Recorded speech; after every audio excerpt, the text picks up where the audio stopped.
Hi friends, இன்றைக்கி பார்த்திங்கன்னா ஒரு சூப்பரான ஸ்லீவ் டிசைன் தான் பார்க்க போகிறோம்.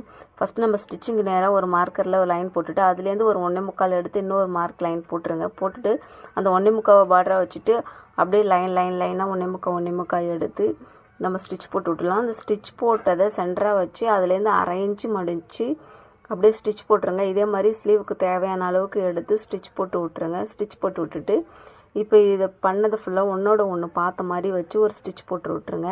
திரும்ப அதுலேருந்து ஒரு 2 இன்ச்சு கேப் விட்டு நம்ம வந்துட்டு ஆப்போசிட் இப்போ ஒன்றை விட்டுட்டு அடுத்தது ஆப்போசிட்டில் ஒரு ஸ்டிச் போட்டுடலாம். இது கையிலே போடலாம். ஆனால் கையிலே போட்டால் க்ரிப்பாக நிற்காது. இப்போ மிஷினில் போடும்போது க்ரிப்பாக நிற்கும், அடிக்கடி பிஞ்சு வராது. அதுக்கு மேலே இப்போ நான் மணி கட்டிக்கிட்டேன். இல்லை ஏன் லைன் போட்டு நம்ம ஸ்டிச் பண்ணி இப்படி ஃபினிஷ் பண்ணோன்னா இந்த நெட்டில் மார்க் பண்ணாலும் தெரியாது. அதனால இப்போ இந்த மாதிரி லைன் போட்டு நம்ம ஸ்டார்ட் பண்ணும்போது இந்த ஸ்லீவ் கிராஸாக இல்லாமல் ஸ்ட்ரெயிட்டாக நீட்டாக ஃபினிஷிங்காக வரும். அதுக்காக தேங்க்யூ.